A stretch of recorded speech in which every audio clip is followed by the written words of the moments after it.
Flashing red and blue lights slice through the darkness as Dr. Tamara Briggs grips her steering wheel, alone on a quiet road just outside town. Her heart thuds as a police cruiser crawls up behind her, spotlight flooding her rearview mirror. A sharp voice comes through the loudspeaker telling her to pull over. She feels a knot form in her stomach but keeps her hands steady. As Officer Ray Coleman steps out of the car with a crooked smile, tapping something in his palm, she has no idea he's about to throw a tiny bag behind her tire and call it evidence. In that moment, he believes he's found his next easy target. He doesn't know he just signed his own nightmare. Dr. Tamara Briggs had recently moved back to her hometown after years of working in big cities around the country. She was 38, calm in her ways, and always soft-spoken. Most days she wore simple jeans, her hair pulled back, no flashy jewelry, and drove an old silver car that blended into traffic. What nobody in that small town knew was that Tamara wasn't just another woman settling into a quiet life. She was a highly respected brain scientist who had led safety projects for the government and was still under special federal protection because of her work. She had come home to care for her aging mother, hoping for peace away from politics and pressure. She never bragged or told anyone about her past or her power. To most, she looked like someone you could overlook without a second thought, and that was about to become Officer Coleman's biggest mistake. Officer Ray Coleman had a habit of stopping black drivers late at night when few people were around to watch. On this night, he followed Tamara's car slowly for a few blocks before flicking on his lights.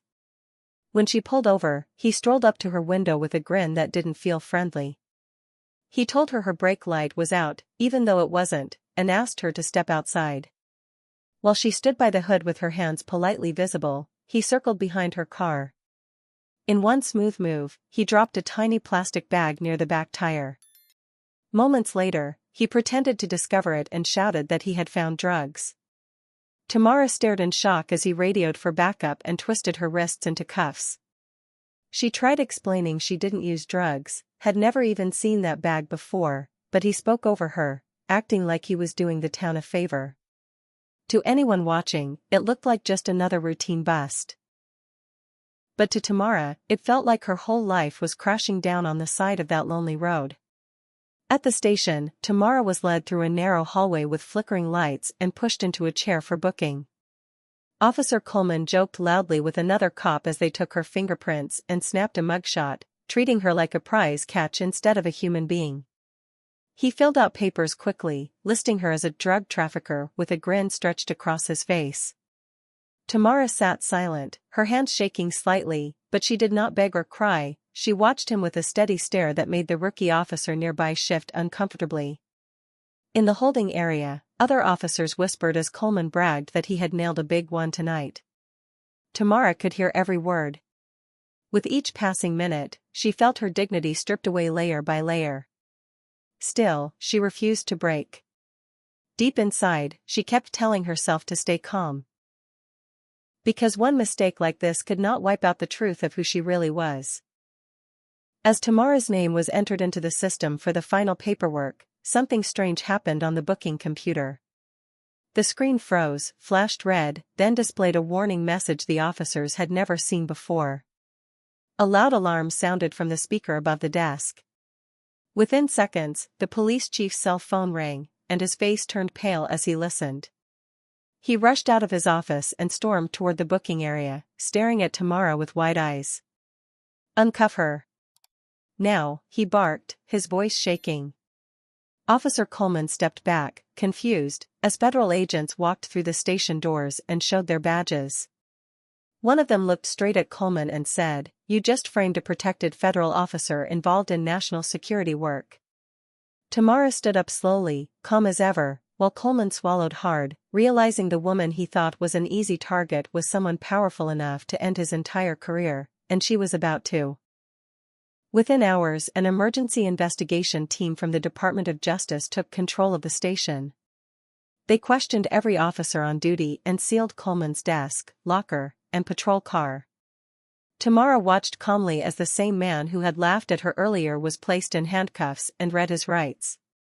News quickly spread as federal agents uncovered camera footage, money records, and past cases connected to Coleman, showing a pattern of targeting black drivers and planting fake evidence.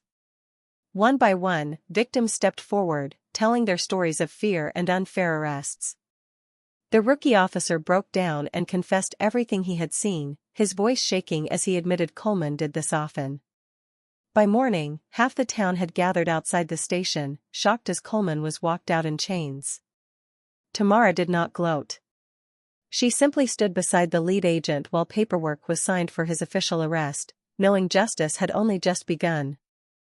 Months later, Tamara drove down that same stretch of road where everything had started, this time in a black government SUV with 2 federal escorts following behind her.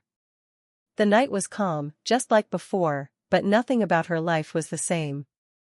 Officer Coleman had been sentenced to 25 years in prison, and a line of his former victims had finally received apologies and had their false records cleared.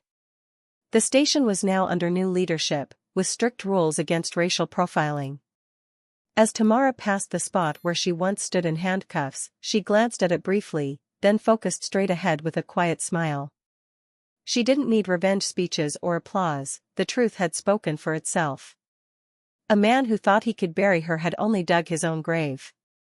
Sometimes, she realized, the greatest power is to stay silent, and let justice roar for you.